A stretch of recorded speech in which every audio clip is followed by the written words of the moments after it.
we're gonna talk about comedy. Yeah, I've got a comic right in the studio right now. Todd Johnson. Hi, Todd. How are you doing? I'm really doing good. Good. And you know, and besides talking to you, I just want to give people a heads up. We're also going to talk about a travel lifestyle. We've got a couple people that we're going to chat with that basically live out of their motorhome. And it's fascinating. They don't even own a home, so, or rent a home or whatever. So we'll figure that out. I know, Todd, you do a lot of traveling yourself, don't you? Yeah, plenty. And I didn't think it would be plenty, but it's plenty. well, okay, I want to know, when did it happen that you figured out, like, I can tell a story or I can make people laugh? When was that? Can you go back that far? You know, as far as like, I know when I started comedy, but I used to be the guy that, you know, if you go in your neighborhood and you run into the potato chip guy and he's always got a story. Oh, yes. Got a story, he's got a joke, and that was me. I didn't have the, well, I was buying potato chips, but. So you were the jokester I was in the jokester, group. and yeah. I mean, and then sometimes stuff would just come out of my head and just, so I was always having people laugh. And did I mean to? Not necessarily, but sometimes, and it wasn't even just saying stuff. Sometimes it was a trip or a fall, or, you know, because I grew up in Idaho, and so I would be out in the hills, whether we were out fishing or hunting or anything else, and I'd trip and fall, and they're like, "That's why we take you, because we want to see." And I hope you didn't know, have a gun that you were carrying at the same time. Not that went out in the air, and then because I had to have both hands to catch myself, you know, Yeah. from the face, but. Oh my, okay, Yeah, so so you've got was, quite a history there. Oh yeah, Well, so it's been constantly, like I was really quiet in high school and stuff, but when things would come out, then it's like, holy cow, couldn't you been saving that? I'm like, it popped into my head and just yeah. Well, now you're actually making a living on it because you are performing at the Jokers Comedy Club. Right. And how many days are you here for Friday and Saturday night, or what's? I was here last night and then Friday and Saturday. Oh, okay, so we're it's here a 3 3-day run. Well, so how did you start making a living off of this? Was it a hobby or what? You know, I actually had a different job at first, and I had my cousin. My cousin said, "You need to be a comic. You just constantly funny." I'm like, "No, you just say stupid stuff and I just slam you. It's pretty easy." And then it just kind of continued on, and I kept getting poked by some of my friends. And I went and saw a couple different comedy shows, and I walked up to the one guy and I said, "Hey, my cousin, you know, I've got people that tell me how to be a comic." And I get people doing the same thing to me. You know, people say I'm funny, I should be a comic. Well, go try it. And this guy actually had a comedy club down there in Salt Lake, and so I went down, and it took me 3 weeks because I would go and then go, oh, I can't make it because I live in Idaho, and so it was about an hour and a half, and I was always copping out, and then finally I went, I got to do it, and I went down, I had stuff written down. Ironically, I was sick right before, so I was cranked up on NyQuil, and I was wandering around. I wasn't trying to do it that way. It's just, and I took 3 of my buddies and I said, "Look, I need somebody to either witness it if I do well, or I need somebody to keep me from, you know, jumping out the car on the way home." Okay. And Wow, so, that was yeah, smart. Yeah, that was so smart. I showed up, and one of my buddies is actually a one-upper. So you do it, he's done it way better than you, and he's got the story for it. And I got up on stage, grabbed my hat, pulled it down so I couldn't hardly see anybody. Did my stuff. Came back and sat down next to him, and he went, "Holy cow, that was hilarious." I'm like, "Really?" Oh. I was waiting for you to get up there, and you know, and then he told me several times, "I'm going to be a comic." I'm like, "Get up there, don't talk about it." Prove it, man. So, and that was back in 97, 98. It was 98. Oh wow. Okay, so you've been doing this a while. So yeah. I did it about 3 or 4 times, and then I tanked it. It was horrible. Oh, so the comedians really do bomb? I mean, when that's a real thing. And what happens is, like, when I first did my stuff, I had a few things lined up. And so I got laughs, whereas a lot of guys, the first time they get up there, there's no laughs. I mean, you might get a couple chuckles and stuff like that because you have ideas, but you have no clue. I mean, it's like somebody walking up and saying, "Talk to me in Russian," and you know 1 or 2 words, and that's it. Wow. But about 4 or 5 times into it, I thought, well, I got this figured out. No, it was 5 minutes of just silence. And I figured, I walked up to one of the other comics and I said, "What did I do?" And he goes, "I think your timing was off or something else." And I felt like it was more of a team sport, so I felt like I let the whole team in and I quit. Oh. I quit for about a year, and then I came back and you start jonesing for it. Like, you'll know if you like to be on stage. Because if you get up there and you hate it, you hate it. And you'll know it, and so does everybody else. But if you love it, and some guys or ladies, you'll get up there and you like it, and maybe you can't get it figured out, and then all of a sudden once somebody gets it figured out, then yeah, if I don't get up on stage, it's not so much now, but if I didn't get up on stage every week, it'd just drive me crazy. Well, it's one of those things that's kind of interesting because a lot of people make a living out of speaking, talking, but your kind of making a living means people have to respond and they have to interact. I mean, they have to laugh. Most people who talk, in front of a group, maybe they get a clap at the end and that's it.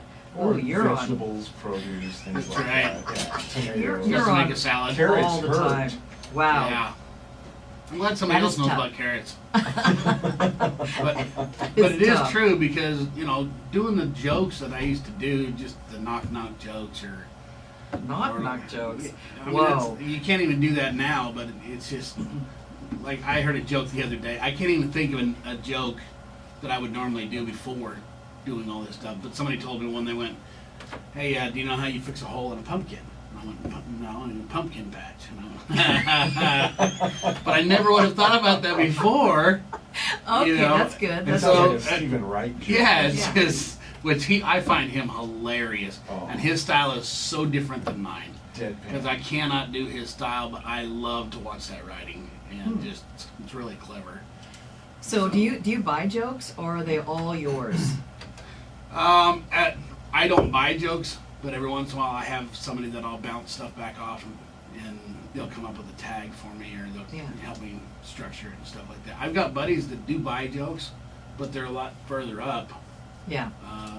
Like Larry the Cable Guy and Ron White and Foxworth and those guys, they're buying jokes because you can't crank out that much material, Right. yourself. And I've got friends of mine that will actually, they can see the way that they write and turn around and write, and you want this, and they say, yeah, and we'll buy this and this and this. But then they have to turn around and put it in their personality into it too. So a lot of people think, oh, well, you're just buying jokes. Well, you're not necessarily, you're buying jokes, but you still have to put it into you. You still Yes. have to make I it mean, work. Bob Hope used to be that. Yes, absolutely. Hey, we're going to take a break here, but when we come back, I want to ask about a question that I know a lot of people think about from time to time, and that is, why do comics have to be so nasty and dirty and use bad language sometimes? We're back in a moment. Welcome back to Meet in the Middle. This is Friday. I'm sure you know that already. Yeah, it's August 14th, and my guest today is Todd Johnson. He is a comedian. He's performing at Joker's Comedy Club in Richland last night, tonight, and Saturday night. So, welcome to the Tri-Cities. So my big question was... We do have a sale on tickets from yesterday.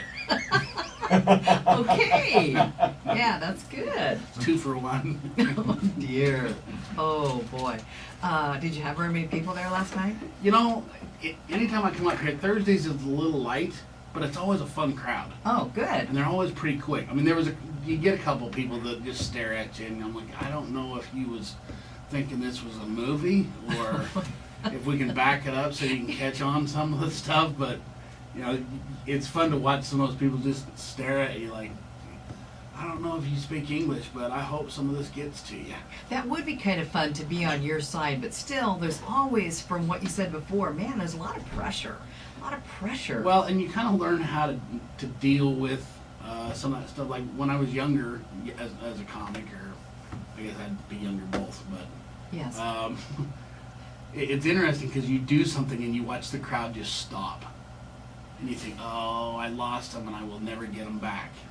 But doing those jokes still, I realize what they're doing. They're trying to figure out what's going on. They're trying to And so figure out what you you're meant. creating that tension that it eventually it's gonna pop. Whether you like it or not, it's gonna pop. And hopefully it's gonna pop the right way. And you do these jokes long enough and you learn how to make them just pop exactly when you want them to. And if they don't, that's where it gets fun. Because you either go, oh, I'm never gonna be, or you turn around and go, oh no, really, you're gonna judge me? Yeah. Oh, that's good. You go ahead and judge me, and then we're going to turn around and I'm going to put it right back on you, and it's going to be your fault. Oh boy. Then maybe you're going to get some hecklers out of that. It's just like being a singer. Man, you have so many different variations and ways that you can control what's going on. Yeah, it's a lot of fun to kind of after you learn that I know that 99% of the time all this stuff is going to work.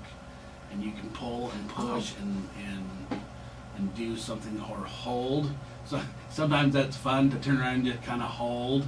And people are like, I want to laugh, just let me. Yeah. It's like you're the puppet yeah. master. That's right. Dance for me, puppet. Yes. Oh wow. Huh, that's interesting. All right, I want to get back to my. Why do comedians have to curse so much? It's very disappointing to me. And I try and keep everything pretty clean or relatively clean. I have a little bit of farm language, is what I call it, but I don't drop the F-bomb or I don't. I mean, I don't mind some, but just. Well, and it's so over and over, easy yeah. is what happens. And they Is say, that it? I get some people that go, it's freedom of speech. I can say whatever I want to. Yes. Yeah. Or if you're going to drop the F-bomb, I don't know, 97 times in your act, Yeah, then you're that's lazy. yeah. That's my opinion. Mm-hmm. And I have other guys that go, I can say whatever I want. I can talk about pot the whole time. Yeah, go ahead. But you're going to have certain people that agree with it and certain people that don't. Mm-hmm. And so a lot of times we call it you're being lazy because all you're doing is swearing. And if you took that out, you might lose 20 minutes of your material. Oh, so Yeah. I mean, you actually talk about that Oh, in yeah. the world of comedy? Oh, yeah. Oh, okay. Some of okay. these guys will turn around and go, I can say whatever I want to. Yeah, you Yes. can. Uh-huh. But, and, look at Dave Chappelle. He said whatever he wanted to. Yeah, Dave Chappelle also makes a lot more money than both of us Yeah. sitting here talking. And he's got to a point where he can say stuff and he has a certain audience that's going to watch him. Right. And then he's going to have the rest of everybody that doesn't. Yeah, he's kind of cold his audience, Yeah. that's for sure. He's So- But pretty you good know, at and that. I think too, for me personally, it's a lot harder and it takes a lot more skill to be funny without being that way. Yes. Because Yeah. you have to, and that's why, a lot of people don't realize that Tim Allen started as a comic. I've seen his Real old dirty. Rewiring America. But funny. But then he kind of shifted gears a little bit. George Carlin could go either way, but when he was, it fit what he was doing. But he was Right. very cerebral. He was brilliant. Well, in Foxworth, they started out dirtier than and now you see him, and everybody watches him. Or at one point they did, Sometimes I find it really funny that once somebody gets so famous, then some people will badmouth them, but they did exactly what everybody wants to do. In your job, a lot of people get mad at Walmart, but they turn around and did exactly what everybody tries to do, is become big, Mhm. okay? Whether you like him or not, it doesn't matter. And the same thing with Fox, whether you're Carlin or Larry the Cable Guy. He's very controversial with people because they go, I can't stand him, or I love him, Mhm. and he's multi-million-dollar. Yeah. But he also turns around, and a lot of people don't look at how much he turns around and puts back into his community or all over. Yeah. You see the different styles, and Ron White, another one of my favorites. Yes. When he does do it, it's like it was part of that story he was telling you, but it's not for the sake of being blue. Right. It's Yes, like being yeah. an artist. There's Yes, a certain it's time that you using it. can be dirty, and it's if you look at it and go, it's not necessarily being dirty, it's part of the act. But in order to answer your question, some comics just are lazy. Yeah. I got some people say you can't get taught how to do comedy, which to a point I agree. You can't teach somebody to be funny. You can teach them the structure of how to write a joke. Yeah. But some people are just not funny at all. Yes, Yeah. that's true. And yeah. so you know, when I first started, I had a friend of mine, and he taught me several different things, but he also said your first punchline is not necessarily your best. So we used to have a deal that we would work on. If I was going to talk about tables, I would talk about big tables and little tables and everything else, and then you get to 35 seconds and you don't have anything else to say about tables. And then you get into the back part of the creativity of your head, and you start thinking, wait a minute, there's some tables that have a shorter leg than the other, and you almost have to put the keys underneath there. And then once you realize, which is kind of a Stephen Wright joke too, because I had done this before I'd heard Stephen Wright's joke, where he sticks the keys underneath there, and now he needs to go get some milk because he's got soup. And now, how do I get my keys out without spilling the soup? And then he does. Oh my gosh! And And then he does, and then he gets mad because he didn't spill the soup, so he throws it against the wall. You know, and then it's that whole. You get into the clever part of your head later, and some people don't. They just turn. There's the joke. There's the dirty part. There's the. You know. Yeah, there's a real anatomy about it.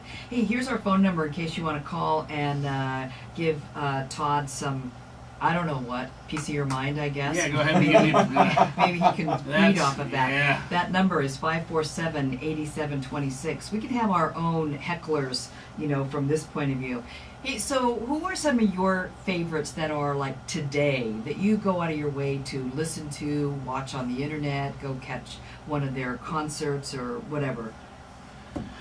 Some of them are going to be that people that aren't as famous, but like Robin Williams was a big friend. They're a big kind of influence. Yeah. I loved the way that Bill Cosby used to teach. Like he would hold, and then he would pull you back, and then he would do this and do back and forth. Jeff, I mean, even Jeff and Larry, and I remember listening to Bill Engvall on as I was driving down the freeway, and he did a joke, and I about ran off the road. And it was. Are you familiar with any of his stuff? Yes, yes, He does the one about Preparation H, writing something on the thing. Don't take this tube orally. And I'm like, what? And he goes, somebody wrote him a letter. Dear Preparation H, I ate this whole dang tube. I Oh still my got these gosh. hemorrhoids. Oh gosh. My mouth was so small. Oh, Yeah. Yeah. Oh gosh. Okay, I remember that. Here's your side. Yeah, and you- I laughed. So I'm like, who is this guy? And then I couldn't find his CD because he didn't have it online yet. And then when I first got it, I'm like, holy cow, this guy's great. Well, what a great way to pass time when you're driving. Comedy. Oh man, I like that. Oh, yeah. I love that idea. You know, Gives your brain something to do, and it's so entertaining and funny. Yeah. Of course. Yeah. Mhm. I I say like that. there's a bunch of my friends that you wouldn't know because they're not famous yet, but some of them are just. I've got a friend of mine that opens for George Lopez. I've got a buddy of mine that opens for Brian Regan, and oh my word, Kermit Apito's from out of Seattle, and he opens for Brian Regan. And have you heard of Kermit or Oh watched yeah, it? I've seen his show. I've known Kermit 17 years, and that guy just makes me laugh. You know, and so it's names like that. And I mean, there's a guy from Portland, Augie Smith, and Augie is fantastic because his style is totally different. Where as he's talking, then he starts yelling, and you're like, "What is going on?" And by the time you're done, it's like, "No, I totally agree with him." Yeah. Wait. Well, what about women? Women are just really starting to kind of break into this in larger numbers. Yes, and can I tell you, I just went and watched that movie Trainwrecked, Did you? and What did you? well, here's a confession with I just forgot her name, Amy Schumer. Amy Schumer, and I didn't want to like Amy, okay, and I don't know why. You know how like you meet somebody or you see somebody, I don't like them. Yes. It's Yes. just- Yes. It's, And Amy makes me laugh. Oh, she makes me laugh. And then when I watched the movie, I sat there going, this is really funny, really clever. I recognized several of the other comics that I've worked with before.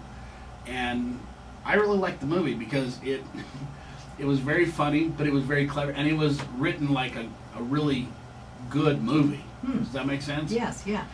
I want to see it. But I didn't want to watch. I didn't want to like her. That's the thing, and I find myself going, I have no reason not to. She's really, really funny, and I've got a few other friends that are, you know, whether they're dirty or whether they're not, that are really coming up. There's I just forgot her name. I was in Aspen Comedy Festival with her, and this girl just, I like Christina Zaplinsky. And oh, she's hilarious. Really pretty blonde, and she goes, I'm fat. Here, look at this, and she'll pull her shirt up and play with her fat on it. And I'm like, I've never met any girl that would do that. You know, if they're big or small or. Oh, I don't know. She don't if I care. Would find that funny Here, or look, this not. looks like this, and oh man, Ooh. this makes me want another donut. This is that, you know, and it's Yeah. hilarious to listen to. But I'm gonna go look her up then. That Yeah. sounds fun. So. So there's room for women in your industry. Oh yeah. Yeah, good. And I really like, if somebody's clever, that's a big thing for me. And whether it's male or female, I want to see clever. And there's some of the guys that are really dark that I didn't want to like, but it's not that they're dirty. It's just like Anthony Jeselnik. I didn't want to like, and he makes me laugh just because I'm like, I don't think I would have said that out loud. Yeah. You know. But So, I'm going to change gears here. In your Yeah. personal life, do people expect you always to be funny? some. You know, when you're around your family for, you know, holidays or whatever, they just think that you're on the stage for them or what? You know, family's not so much. It's kind of Okay. interesting how they just go, "Oh, you're back? All right." They just, you know. They're trying to disown you and you just keep coming Yeah, back. it's like, huh? oh, all right. Can you do? Yeah, we need to go get firewood. Do whatever. And it's just, you know, I actually moved back in to help my folks because mom's getting Alzheimer's and dad's got some other health issues. And so that's interesting to watch. And some of it's still a little too close to home to write it's jokes about. Yeah, that's kind of hard to use material there, isn't it? Yeah. Some people don't find the fact of Alzheimer's being funny, but if you live with it, it can be hilarious. And it's not the disease itself, but you know, What some of the happens? stuff that mom Yes, does. yes. You have to at some point. So, what do you think about performing in the Tri-Cities? I like it here, but I've always kind of done a joke every time I come here that I'm like, you guys are like three stepbrothers that mom and dad sold the house and you guys wanted to stay in it. And you just didn't. There's You just- don't get along. There's and- too but- much truth to that. Yeah, it's like we're How on does this that- side, we're on that. Don't play with my drum set. It's kind of like watching Step Brothers. Oh, yeah. How does that go over though to the audience? No, they don't like it Yeah, because I it is think too close to home. They're like, yeah, that's what we, stay away from my apples, whatever. Yeah. Stay away. We're having this, and you're not invited. Mm-hmm. But you'll cross the borders just and I got to go to Target or I got to do this or I got to go over here and don't ask me questions. Where are you from? I'm from Pasco. You're not allowed over here. Well, I am. I'm gonna do it. Well, we want everybody wants each other's money. That's for sure. Yeah, we love that part. That's Yeah. right. Give me, and go back to your own place. Yeah. Mow the lawn. Do something. All right. Todd Johnson, comedian, performing at Joker's Comedy Club this weekend. Hey, have a good weekend, Todd. I'm looking forward to it. Good. All Are we right. done? Yeah, we're done, man. Done? You're throwing me out? Yeah, All we're right. we're giving you the boot. Nah. Hey, we're back in a moment. Stay with us.